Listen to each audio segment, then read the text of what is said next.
శ్రీనివాసుని కళ్యాణం చూతమురారండి. తిరుమల తిరుపతి దేవస్థానములు లోక కళ్యాణార్థం నిర్వహిస్తున్న మహోన్నత ఉత్సవం శ్రీనివాస కళ్యాణోత్సవం. కమనీయం రమణీయం భక్తకోటికి ముక్తిదాయకం శ్రీ శ్రీనివాసుని కళ్యాణం.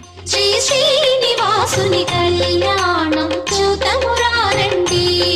శ్రీ శ్రీనివాసుని కళ్యాణం చూతమురారండి. కాంచిన వారికి కన్నుల పండుగ కలియుగ మందున కలలే పండగ వెంకటరమణుని విభవము చూడగా. శ్రీనివాస కళ్యాణం మార్చ్ 15వ తేదీ సాయంత్రం 6 గంటలకు గుంటూరు జిల్లా అమరావతిలోని వెంకటపాలెం శ్రీ వెంకటేశ్వర స్వామి వారి ఆలయ ప్రాంగణంలో భక్తులందరూ సకుటుంబ సపరివార సమేతంగా సంప్రదాయ వస్త్రధారణతో విచ్చేసి శ్రీనివాస కళ్యాణాన్ని భక్తి శ్రద్ధలతో తిలకించి స్వామివారి కృపకు పాత్రులు కాగలరని తిరుమల తిరుపతి దేవస్థానముల విన్నపం.